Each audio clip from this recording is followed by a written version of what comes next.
Então, boa noite para todos os amigos aqui do Japão. Bom dia para quem está na América Latina e boa tarde para quem está na Europa. Também hoje gostaria de comentar o Evangelho de amanhã. Hoje consegui gravar um pouco mais cedo o Evangelho do domingo, portanto, de amanhã. Como sabemos, continuamos a ler o Evangelho segundo São Lucas.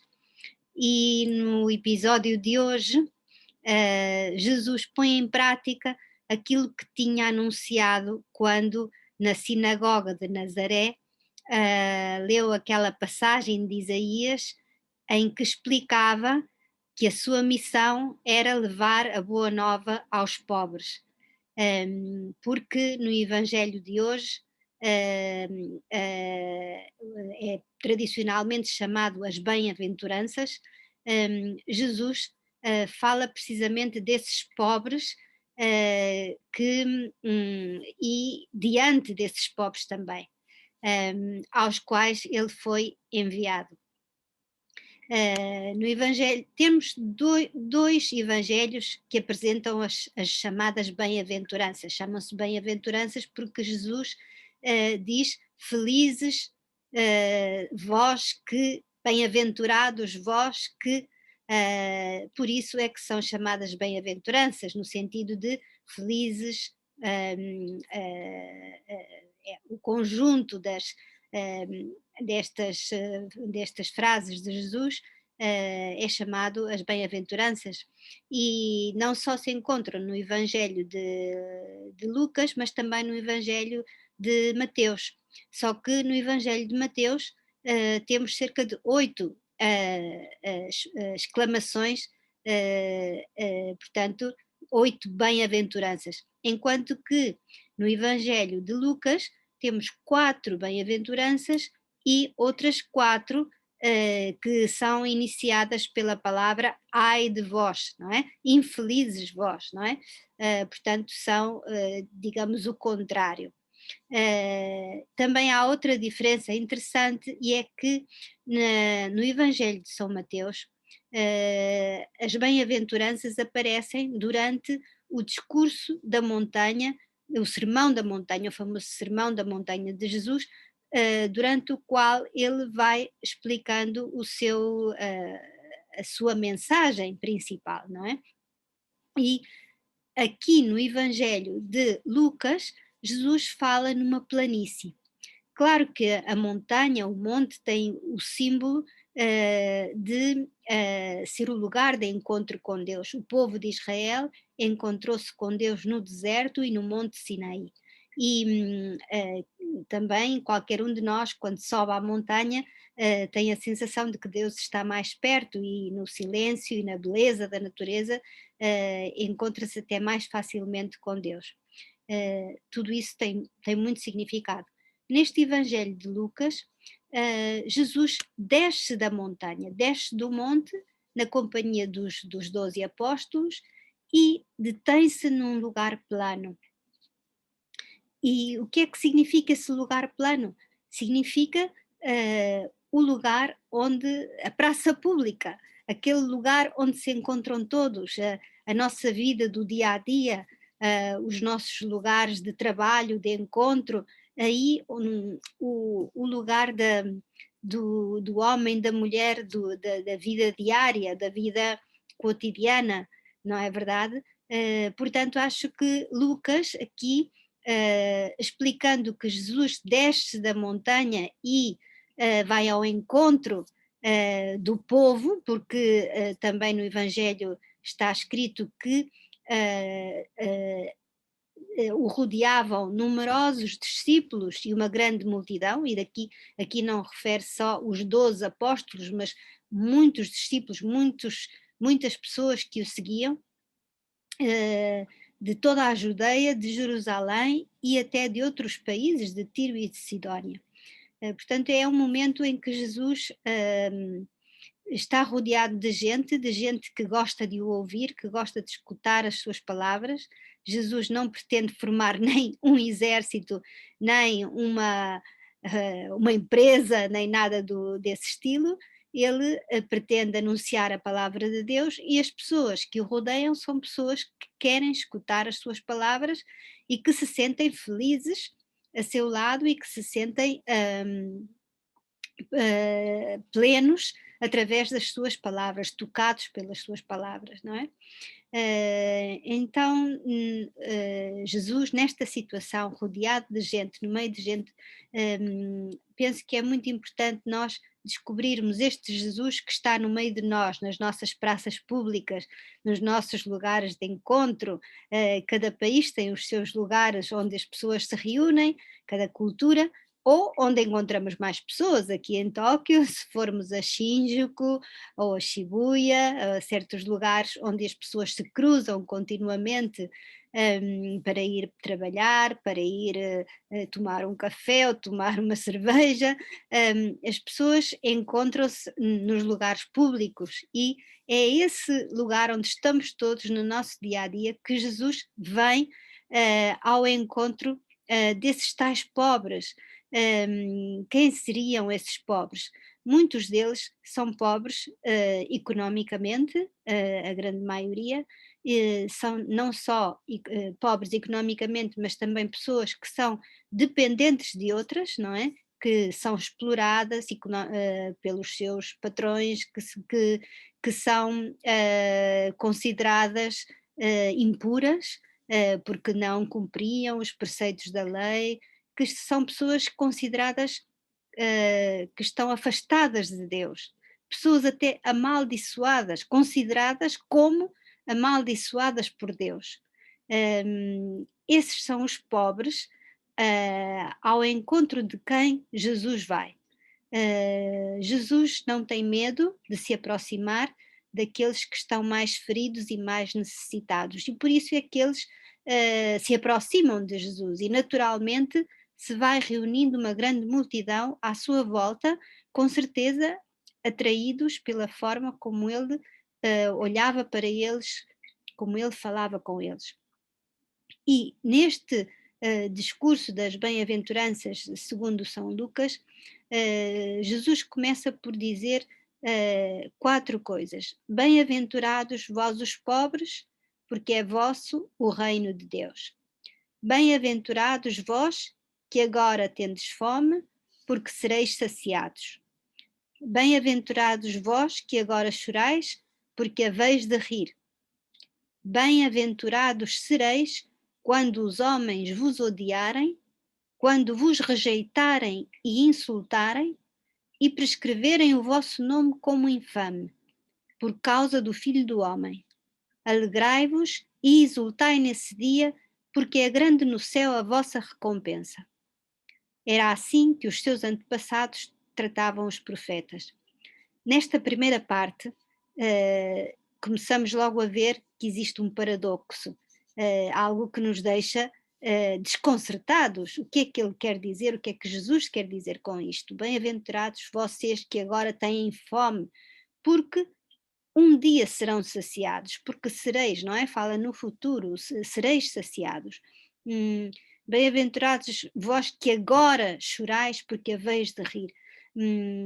Jesus dirige-se a pessoas que realmente têm fome, que realmente choram e que realmente são odiados e rejeitados e insultados. São pessoas que estão a passar por isso. Não é que Jesus deseja que nenhum de nós tenha fome, nem chore, nem seja odiado, nem perseguido. Jesus fala a essas pessoas que estão a passar por isso. E porquê é que ele diz que eles serão felizes, eles serão bem-aventurados? Porque Deus tem predileção por aqueles que mais sofrem, por aqueles que se encontram mais sós, que se sentem abandonados, que se sentem desprezados, explorados, utilizados. E Jesus dizendo isto àquelas pessoas que se sentiam assim, está-lhes a devolver a vida, está-lhes a devolver o sentido para viver, porque descobrem que não é num futuro que vão ser amados por Deus, é agora, agora que vocês estão a chorar. sintam-se amados por Deus, porque Ele vos abraça no vosso sofrimento, vocês não estão sozinhos. E reparem que nesta época, estas pessoas pobres eram consideradas amaldiçoadas por Deus. Qualquer coisa de mal teriam feito para estarem numa situação assim, assim como os leprosos, como os doentes. A doença, a pobreza era considerado um castigo ou uma consequência natural de uma má vida, de uma má organização da vida das pessoas, que às vezes até é verdade, mas não é uma coisa que se possa generalizar e menos ainda dizer que seja um castigo de Deus, não é? No entanto, era assim que na época se entendia, e era assim que as pessoas olhavam para aqueles que se encontravam numa situação económica frágil, naqueles que hoje em dia dizemos que são aqueles que têm os trabalhos, os empregos instáveis, não é verdade? Eh, Naquele tempo seria a grande maioria, mas todas essas pessoas, por um lado, eram e são hoje em dia, não é só uma questão do passado, esta passagem faz-nos ver como para Deus eh, quem mais sofre é o seu filho querido, hum, em quem ele põe os seus olhos, em quem ele põe todo o seu coração. Eh, Podemos pensar de que me serve o amor de Deus se eu passo fome. Podemos pensar de que me serve o amor de Deus se eu não tenho dinheiro para comprar comida para os meus filhos. É verdade, não é? Por um lado, é verdade, mas por outro lado, o amor tem uma força muito grande. Sentir-nos amados, sentir-nos valorizados e não desprezados é uma espécie de gasolina que nos dá força para lutar e que nos dá força. Às vezes há pessoas que vemos que são capazes de levantar um império do nada. E de onde é que vem essa força? Muitas vezes vem do apoio da família, vem de uma família unida, vem de que alguém acreditou nessa pessoa, mesmo que estivesse até órfão, que fosse órfão, que não tivesse família, mas alguém acreditou nessa pessoa e essa pessoa conseguiu lutar. Eh, por isso, o olhar de Deus que acredita em nós, que nos diz, tu vales, tu não és, não é o teu valor não é medido por aquilo que tens, pelos títulos que tens, por quantos cursos tiraste, pela empresa onde estudas, onde trabalhas, desculpem, a tua profissão. Não, tu vales porque és meu filho, porque és minha filha. Esse é o teu valor e tu vales muito. Por favor, acredita nisso. Acredita nisso, essa é a tua grande força. E é essa força que Jesus tenta transmitir a todos esses pobres que, ao mesmo tempo, por outro lado, são aqueles que se encontram mais inseguros e com menos garantias na vida, que mais facilmente se abrem à ajuda que Deus lhes quer dar. Porque muitas vezes, quando nós temos tudo, quando nós também temos todas as possibilidades, não só económicas, mas também estudamos, tiramos um curso, sabemos muitas coisas, somos autossuficientes e não precisamos da ajuda de ninguém. E muitas vezes acabamos por ficar sozinhos. Os pobres, não só materialmente, mas de coração, são aqueles que se sentem humildes, que sabem reconhecer a sua pequenez, a fragilidade e que se colocam nas mãos de Deus, dando tudo o que têm, mas que se colocam nas mãos de Deus e contam com a sua ajuda. E por isso é que eles também são felizes. Eu estou a dizer eles, mas isso não quer dizer que não sejam vocês ou que se não seja eu, qualquer um de nós. No fundo, somos estes pobres. Precisamos tanto da ajuda de Deus. Precisamos tanto do seu olhar que nos ama como somos. Precisamos tanto que Ele nos dê esse alimento que realmente nos sacia. Não é? Por isso, Jesus diz: és feliz se tens fome, se buscas mais, se procuras mais, se não te satisfaz tudo o que tens, não no sentido material, mas se a vida que levas não te sacia, eu posso dar-te aquilo que te vai saciar, o verdadeiro amor que te vai preencher, que te vai realizar, que te vai dar força para investires tudo o que és, a tua pessoa, as tuas capacidades.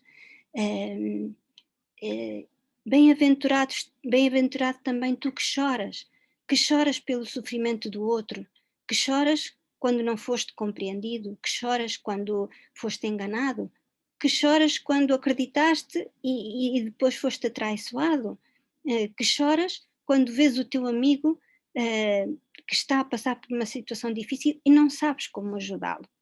Porque é que uma pessoa assim, passando por uma situação difícil, pode ser feliz, pode ser bem-aventurado? Não é porque começa a rir no meio das dificuldades, não é? É porque acreditando em Deus, essa pessoa pode encontrar uma força secreta para hum, ultrapassar as dificuldades e chegar a rir do fundo do coração. Porque é fácil rir, não é? E podemos rir de muitas maneiras, mas rir do fundo do coração, sentindo-nos completamente livres do que os outros pensam de nós, sentindo-nos livres também para amar os outros, livres de nós próprios, do nosso egoísmo para amar os outros, uh, aí é quando nós sentimos a verdadeira alegria. Por isso é que São Lucas, na segunda parte deste Evangelho, faz estas afirmações ou estas exclamações que nos chocam quando diz: ai de vós os ricos, porque já recebestes a vossa consolação, ai de vós que agora estáis saciados, que não têm fome, porque vocês hão de ter fome, vocês vão ter fome no futuro. Ai de vós que rides agora, porque haveis de entristecer-vos e chorar no futuro. Ai de vós quando todos os homens vos elogiarem. Era assim que os seus antepassados tratavam os falsos profetas. Quer dizer, uma pessoa quando lê isto fica assustada. Então eu não posso ter uma certa estabilidade económica, não quero ser rico, mas pelo menos ter uma certa estabilidade económica, ou não posso comer até ficar saciado, ou não devo rir, devo chorar, ou não devo ser elogiado, não devo querer ser elogiado, ai não, por favor, não me elogiem. Penso que não é essa a mensagem de Jesus, não é? É preciso entender o que ele quer dizer, porque, como muitas vezes acontece com o Papa Francisco, porque diz as coisas diretamente ou a brincar com certos trocadilhos e com um estilo argentino. Jesus também tinha o seu estilo, e tinha o seu estilo muito direto e exagerado, não é? E podia ser mal interpretado, não é?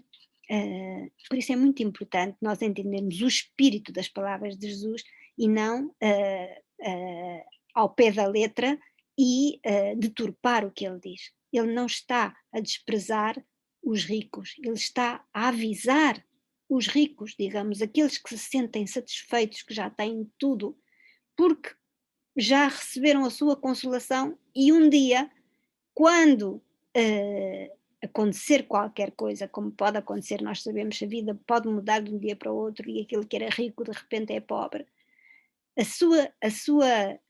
toda a sua felicidade vinha da riqueza e vai ficar sem nada e vai perder o sentido para viver. Por isso, Jesus, no fundo, está a passar uma boa mensagem aos ricos, porque está a dizer-lhes: não ponham a vossa esperança só na riqueza, não se apoiem só na vossa riqueza, na vossa abundância, porque um dia podem ficar sem nada e vão perder o horizonte. E quando ele diz, já recebestes a vossa consolação, e vocês já ficaram consolados, já estão completamente satisfeitos e não conseguem ver outra alegria que, uh, que se pode experimentar quando nós não só nos apoiamos nas nossas próprias forças, nas nossas garantias económicas ou nas nossas garantias materiais, mas sim na força de Deus que nos completa muitíssimo mais e que nos realmente realiza profundamente. É essa realização profunda que nós perdemos. Por isso, aqui Jesus, vocês já receberam a vossa consolação, então estão a perder o melhor que eu tinha preparado para vocês. Não é? Quando fala de ricos, nós podemos dizer, eu não sou rico, pois, mas não, se calhar até nem somos ricos economicamente, mas se calhar somos ricos a nível intelectual, ou somos ricos porque nos consideramos muito boas pessoas, ou somos ricos porque nos consideramos pessoas retas e que, enfim, ninguém tem nada a dizer-nos. E pronto, estamos apoiados na nossa na nossa imagem de pessoa perfeita, bem comportada, enfim, que todos devem elogiar, não é? E quando isso não acontece, ficamos desesperados, não é? Quando as pessoas não nos valorizam, quando as pessoas não nos elogiam, ficamos, parece que o chão, nos tiram o chão dos pés. É por isso que Jesus diz: recebe o meu consolo, porque esse não passa nunca, esse é para sempre, esse é para sempre. Por isso aqui Jesus, através destas palavras que são um pouco agradáveis de ouvir, ai de vós, no fundo está a dizer, eu tenho um tesouro muito grande para te dar, não percas esse tesouro, não é? Por isso diz, ai de vocês que agora estão saciados, que já se consideram satisfeitos, porque estão a perder o melhor tesouro. E um dia vocês vão ter fome, um dia vão sentir falta e não vão saber onde está o alimento. Porque não quiseram abrir o coração e acreditar que eu tinha um alimento para vos dar que ninguém vos poderia dar. Ai de vós que rides agora. Há muitas formas de rir, não é? Podemos rir-nos uns dos outros a brincar, mas também às vezes nos rimos dos outros porque troçamos dos outros e achamos que nós nos organizamos muito bem na vida, que realmente somos fantásticos, mas que os outros, enfim, criticar é um desporto que existe em muitos países, não é? Criticar os outros, cortar a casaca, como se diz em Portugal. E nesses risos, não é, maliciosos que temos às vezes, perdemos o melhor, porque nesse caso, realmente, quando Jesus dizia felizes os que choram porque compreendem o sofrimento dos outros, choram porque são compassivos, porque são compreensivos, porque se põem no lugar daqueles que mais sofrem, por isso choram, não é? E por isso é que encontram essa alegria especial que Jesus nos pode dar nesses momentos difíceis, não é? E quando diz, ai de vós, quando todos vos elogiarem, muitas vezes vivemos dependentes dos elogios dos outros. E, claro, é muito bom receber um elogio, muito importante, isso dá-nos muita força, como eu dizia antes, para trabalharmos melhor, para fazermos as coisas melhor. Os elogios são super importantes na educação das crianças. É muito importante elogiar-nos uns aos outros, não é? Mas não podemos depender só dos elogios e, sobretudo, não podemos viver para os elogios dos outros, porque é tão fácil que de um dia para o outro quem nos elogiava comece a troçar de nós, comece a criticar ou a desprezar. São coisas que acontecem no dia a dia, porque somos todos muito muito frágeis e temos os nossos altos e baixos e nem sempre, mesmo os mais amigos, nem sempre sabemos dizer a palavra que o nosso amigo precisa ou que eu precisaria de ouvir e que gostaria que me dissessem. Por isso é que Jesus nos oferece esta alegria das bem-aventuranças que nós podemos encontrar realmente quando choramos. Portanto, a outra cara da moeda É a primeira parte da leitura de hoje, não é? Quando Jesus diz, ai de vós que rides agora, quando vocês chorarem, vocês podem encontrar a verdadeira alegria, não é? O problema é se quando começarem, quando passarem por uma tristeza, não saberem como sair dessa tristeza, não é? E por isso é que a primeira destas bem-aventuranças é bem-aventurados os pobres, bem-aventurados vós que agora tendes fome, bem-aventurados os que chorais, etc. Porque é nessa situação de fragilidade. É verdade que nas situações de fragilidade uma situação de fragilidade pode desembocar em coisas muito, muito, muito complicadas, não é? Como podemos ver ultimamente, até com o que tem acontecido em Portugal, numa espécie de um atentado que se preparava a um jovem numa universidade, quer dizer, não sabemos a razão, não é?